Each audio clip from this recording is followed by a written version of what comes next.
صحیح بخاری میں حدیث ہے، نبی علیہ السلام کے پاس واشی آیا فتح مکہ کے موقع پر، اور وہ واشی کون تھا؟ قاتل حمزہ۔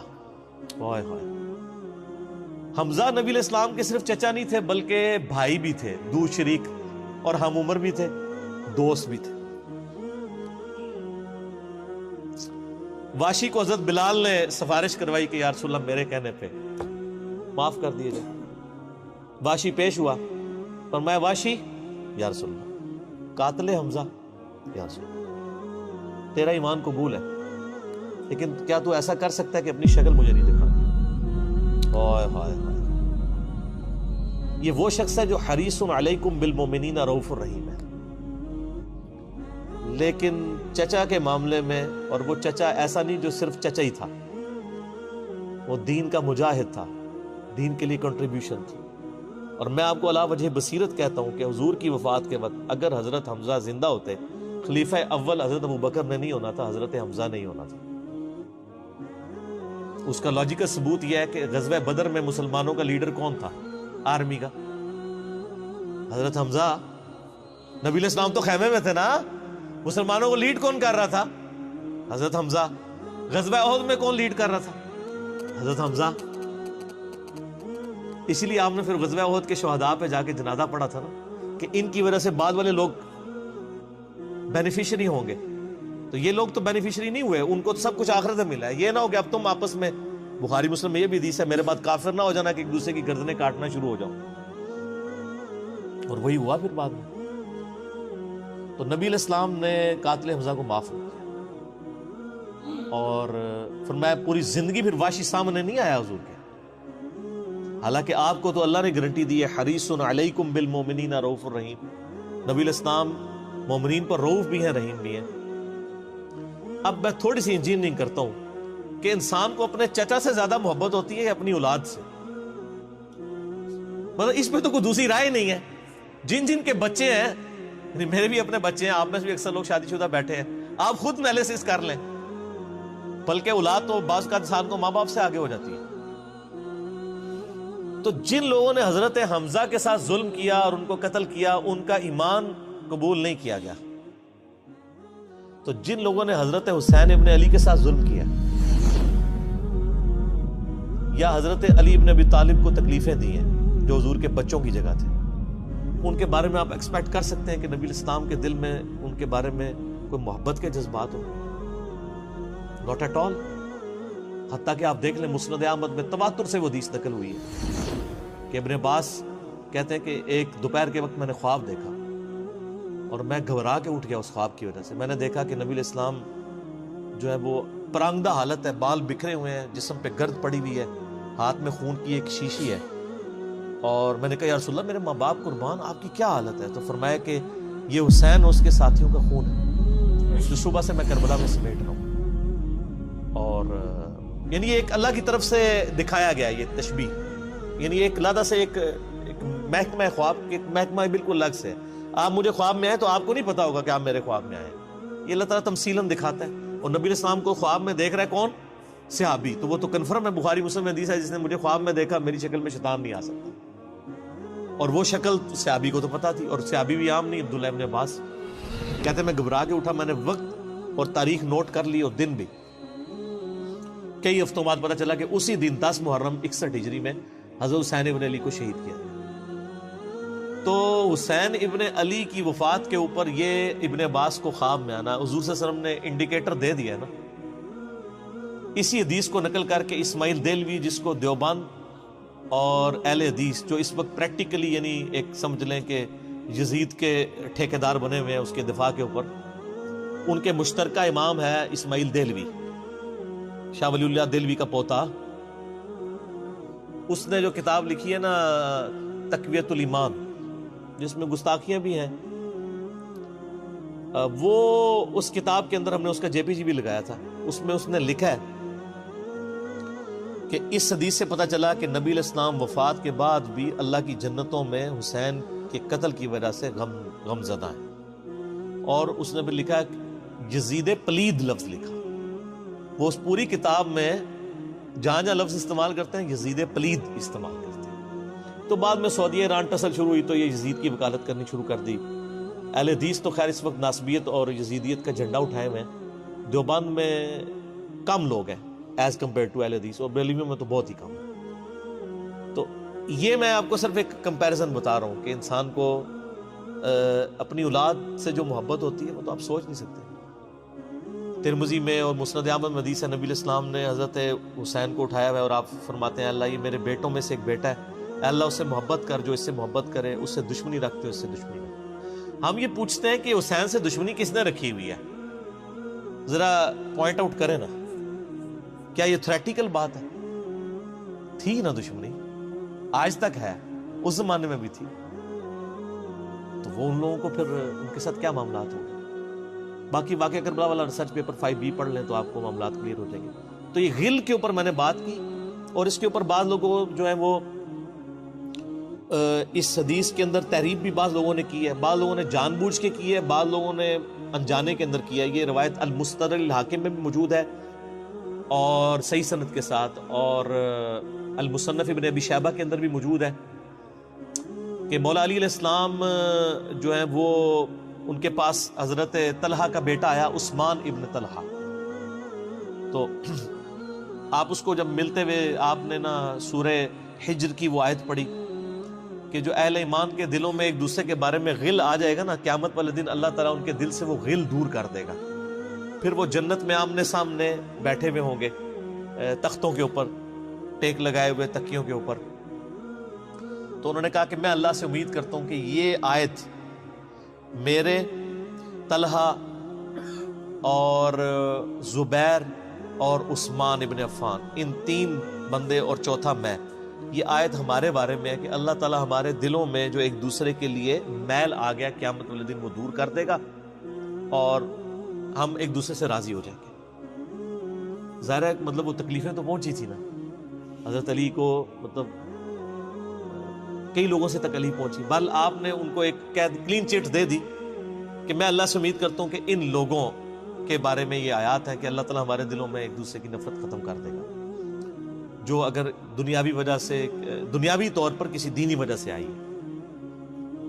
تو یہ غل کا لفظ وہاں پہ بھی استعمال ہوا. اب ڈاکٹر اسرار صاحب رحمہ اللہ تعالیٰ, چونکہ ان کی حدیث کی فیلڈ نہیں تھی, انہوں نے یہ جب سورہ ہجر کی آیات آئیں, اس پہ میرا مسئلہ نمبر 116C بھی ریکارڈڈ موجود ہے, انہوں نے نا اس میں حضرت معاویہ کا نام بھی لے دیا کہ میں اللہ سے امید کرتا ہوں یہ میرے اور معاویہ کے بارے میں ہوگا. نا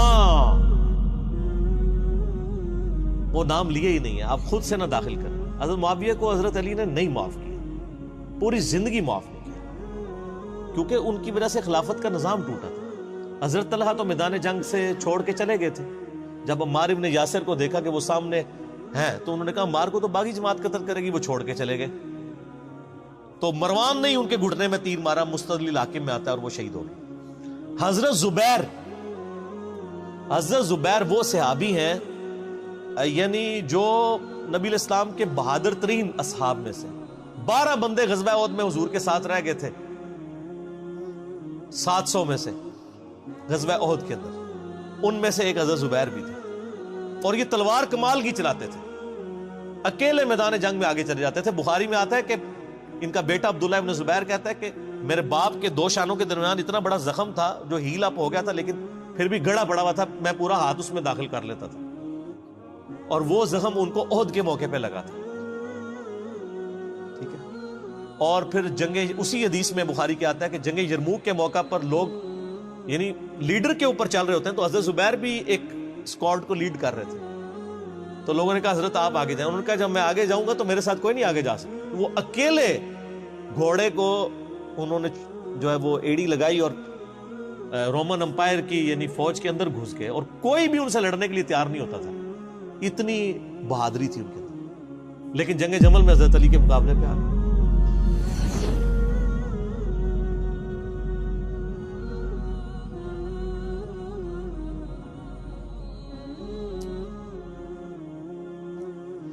اس تکلیف کا کوئی اندازہ نہیں کر سکتا.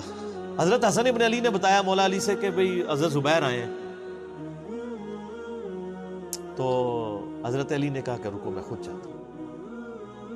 گئے, کہا زبیر یاد ہے وہ دن جب نبی تو مجھ سے بڑا پیار کر رہے تھے، پھوپھی ذات تھے نا، نبی علیہ السلام کی پھوپھی کے بیٹے ہیں حضرت زبیر بن عوام رضی اللہ تعالیٰ. تو حضور نے تم سے ایک بات کہی تھی کہ تم علی سے اتنی محبت کرتے ہو، ایک دن آئے گا کہ تم تلوار لے کے علی کے خلاف کھڑے ہو جاؤ گے. تو تم نے کیا کہا تھا کہ یا رسول اللہ میں علی کے خلاف کھڑا ہوں گا؟ فرمایا ہاں، تم اس وقت ظالم ہو گئے. تو حضرت زبیر جو ہے وہ ان پہ غشی طاری ہو گئی گھوڑے کو، یعنی وہ حضرت علی کا پھر سامنا بھی نہیں کر سکے، میدان جنگ سے واپس چلے گئے. تو بعد میں حضرت علی کے فوجیوں میں سے ایک بندے نے جا کے پیچھے ان کو دھوکے سے قتل کر کے تو حضرت علی نے کہا کہ زبیر کے قاتل کو میں دوزخ کی بشارت دیتا ہوں، کیونکہ زبیر جنتی تھا. تو وہ شخص پھر حضرت علی سے ناراض ہو گیا کہ میں نے تجھے حکم دیا تھا، جب میں نے ان کو جانے دیا تو نے یہ کام کیوں کیا؟ تو وہ پھر خارجی ہو گیا. اور یعنی یہ وہ محبت تھی، وہ جہاں محبت تھی وہ نظر آتی تھی. ظاہر ہے کہ ایک بندے کی ایک غلطی سے اس کی پوری زندگی زیرو سے ملٹیپلائی نہیں ہو جاتی ہے. جس نے اتنا کچھ دین کے لیے کنٹریبیوٹ کیا کبھی نہیں ہو سکتا ایسا. حضرت علی کو بھی اس بات کا پتہ تھا. بہرحال یعنی اللہ تعالیٰ ان سے راضی ہو، اسی لیے نبی علیہ السلام کی اس حدیث یعنی وہ حضرت علی کے اس قول کو حضرت علی فٹ کیا کرتے تھے حضرت زبیر، طلحہ اور حضرت عثمان ابن عفان پہ رضی اللہ تعالیٰ. باقی آپ میرا کربلا والا ریسرچ پیپر پڑھیں تو آپ کو پتہ چلے گا کہ کتنی یعنی مشکل وقت حضرت علی نے اپنی خلافت میں دیکھا ہے اس حوالے سے. یعنی مصنف ابن ابی شیبہ میں آپ کے مخالفین کی لاشیں بھی ہیں، ان پہ بھی حضرت علی گریہ کر رہے ہیں، ایک ایک کی لاش اٹھا کے اس کو صاف کر رہے ہیں. حضرت طلحہ کا بیٹا تھا محمد بن طلحہ، اس کی لاش دیکھی تو رو پڑے، حالانکہ وہ مخالفت میں لڑنے آیا ہوا تھا. پھر حضرت حسن سے کہا کاش میں جنگ جمل سے 20 سال پہلے ہی مر گیا ہوتا، میں یہ دن نہ دیکھتا. ایک ایسا شخص جس نے 8 سال کی عمر میں اسلام قبول کیا، جس نے اسلام کو زیرو سے 3 براعظموں میں پھیلتے ہوئے دیکھا، اور اب اس کو بڑھاپے میں یہ دن دیکھنے پڑ رہے ہیں کہ اس کے سامنے اسلام کا شرازہ بکھر رہا ہے، کہ مسلمان مسلمانوں سے لڑ رہے ہیں. ایک ایک جنگ میں 8-8 10 ہزار لوگ، جن میں مرنے والے صحابہ ہیں حضور کی تربیت یافتہ، جو ایک آواز کے اوپر حضور کی لبیک کہنے والے تھے، شیر و شکر تھے آپس میں.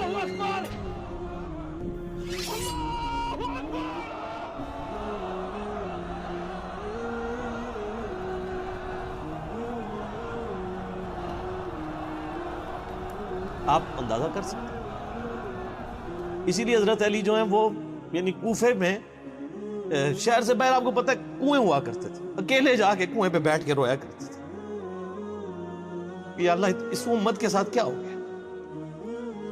کوشش کرتے رہے، اینڈ رزلٹ یہ ہے کہ وہ خلافت کا نظام. اسی لیے مصنف ابن ابی شیبہ میں آتا ہے کہ آپ نے فجر اور عشاء کی نمازوں میں قنوت نازلہ پڑھی، اللہم علیک بمعاویہ واشیاءہ، اے اللہ معاویہ اس کے شیعہ کو برباد کر، علی اور اس کے عمرو بن عاص اور اس کے شیعہ کو، ابا سلمی اور اس کے شیعہ کو، قیس اور اس کے شیعہ کو برباد کر.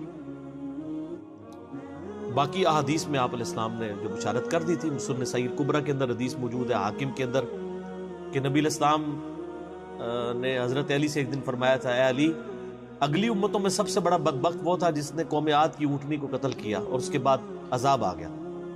میری امت کا سب سے بڑا بدبخت وہ ہوگا جو تیرے سر کے خون سے تیری داڑھی کو رنگ دے، اور وہی ہوا ہے. اور اس کے بعد پھر دیکھیں امت ایک جگہ جمع نہیں ہوئی ہے. حضرت علی ایک آخری کوشش تھی، اور جن لوگوں نے اس وقت ساتھ نہیں دیا پھر ان کو دنیا میں اس کا خمیازہ بھگتنا پڑا ہے. عبداللہ بن عمر نے بیعت نہیں نہ کی تو صحیح بخاری اٹھا کے دیکھیں، عبداللہ بن عمر کو آل امیہ نہیں قتل کروایا، حجاج بن یوسف نے زہر آلود نیزہ مروا دیا. اور حاکم کے اندر مجموع الزوائد کے اندر موجود ہے، حضرت عبداللہ بن عمر آخری عمر میں کہا کرتے تھے کاش میں اس وقت علی کا ساتھ دیتا اور یہ خلافت کا نظام تو بچ جاتا. کیونکہ کئی لوگ بیچ میں نیوٹرل ہو گئے تھے جو پھر ساتھ نہیں دیا، تو اس کی وجہ سے پھر حضرت علی کے چونکہ اب پاس اتنی مین پاور نہیں تھی کہ اس سسٹم کو سنبھال سکتے، بال پھر وہ شہید ہو گئے اور پھر معاملات آگے. خیر بات کہاں سے کہاں نکل گئی، کیونکہ یہ اس کے ساتھ غل کا لفظ تھا تو یہ غل کے لفظ کو ایڈریس کرنا ضروری تھا. تو آج ہم جب جنگ جمل صفین نہروان کو ڈسکس کرتے ہیں تو یہ کوئی غل والی بات نہیں ہے، یہ وہ چیزیں ہیں جو ایک ریالٹی ہیں، اور وہ اگر یہ غل والی بات ہے تو نبی الاسلام کے دل میں بھی نعوذ باللہ غل تھا، مولا علی کے دل میں بھی غل تھا، ایسا نہیں تھا۔ وہ دین کی حمیت کہلاتی ہے، اس کو غل نہیں آپ کہتے۔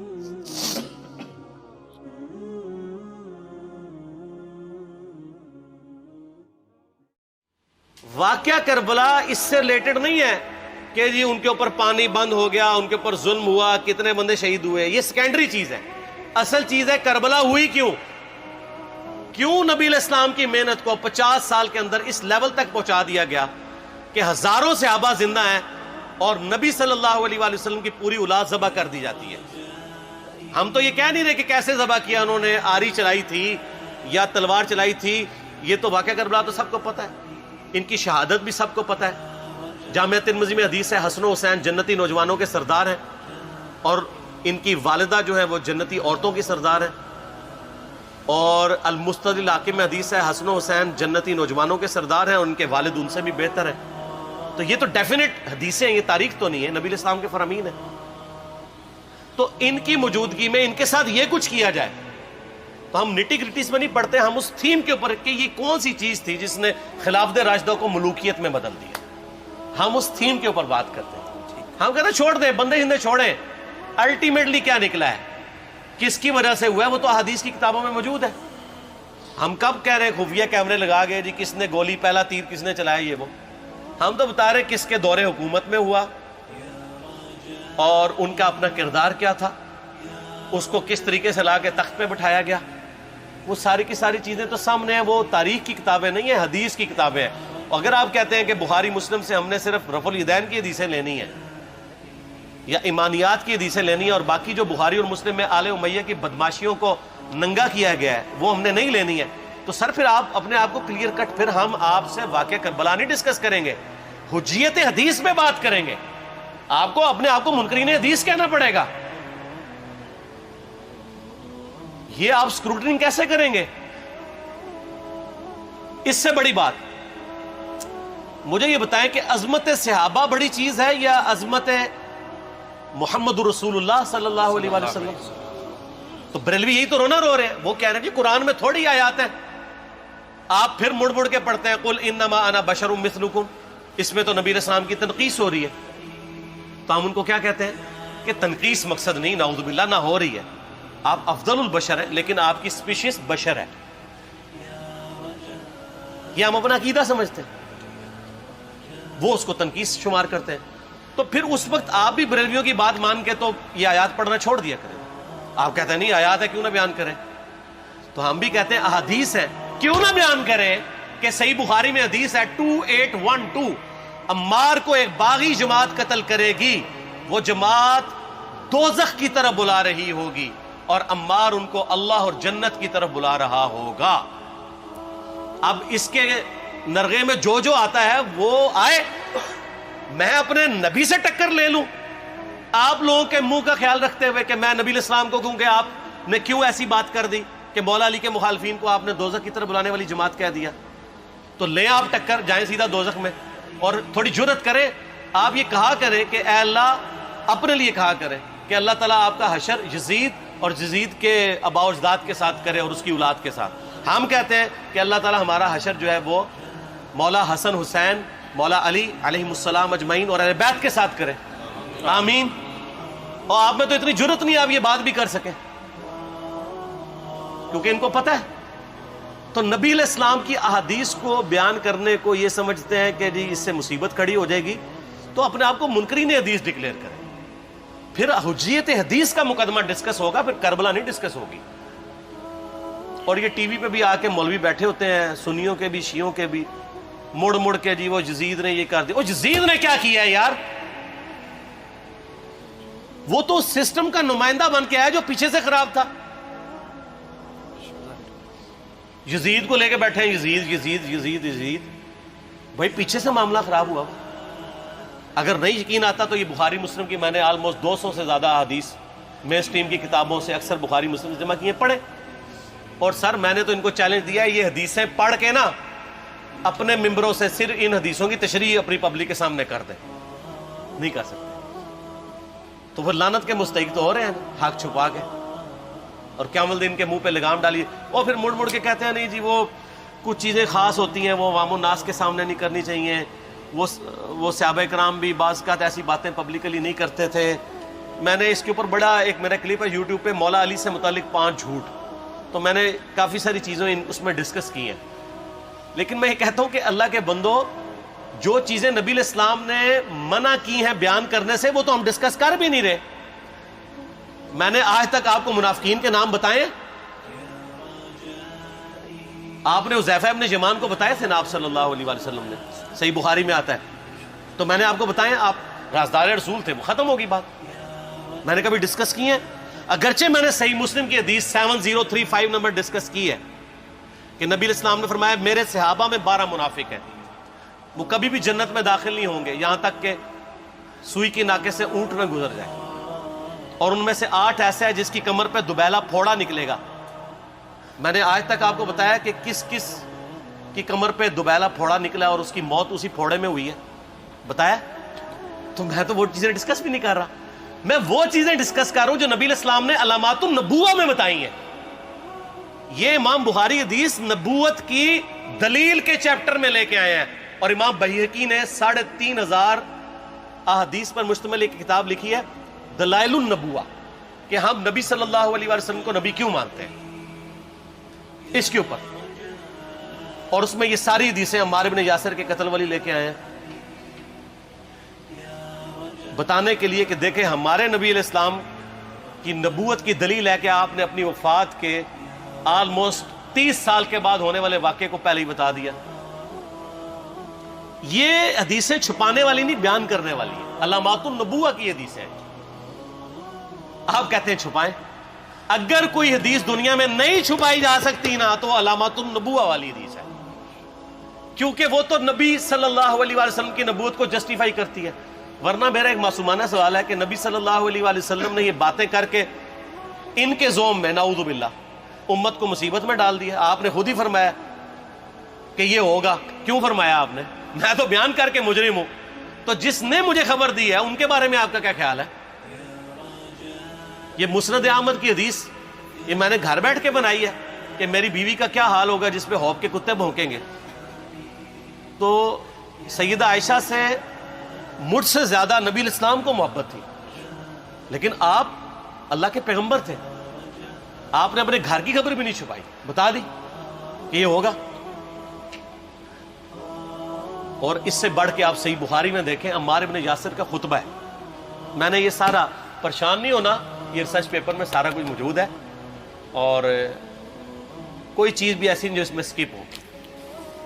صحیح بخاری میں خطبہ ہے کہ عمار بن یاسر کو مولا علی نے بھیجا کوفے میں، کوفے والے نیوٹرل ہو گئے تھے کیونکہ بصرہ سے سیدہ عائشہ آ رہی تھیں، اور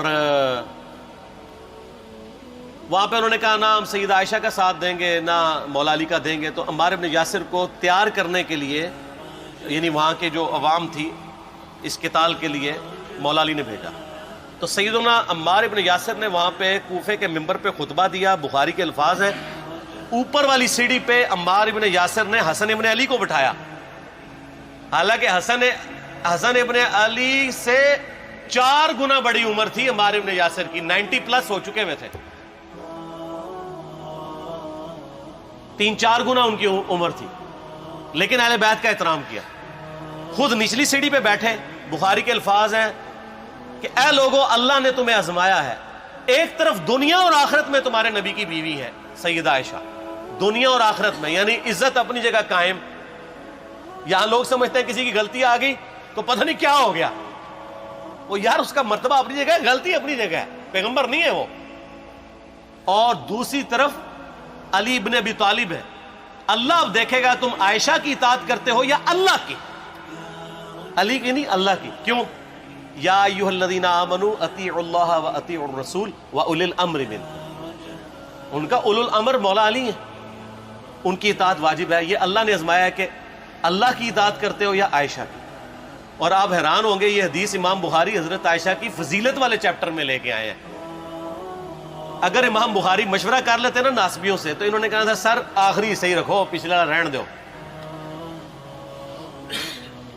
بلکہ پچھلے والا رکھو، آخری والا رہن دو کہ عائشہ دنیا اور آخرت میں. وہ حدیث گھڑنے کا میں آپ کو طریقہ بتاتا ہوں، کاٹ چھانٹ کرنے کا.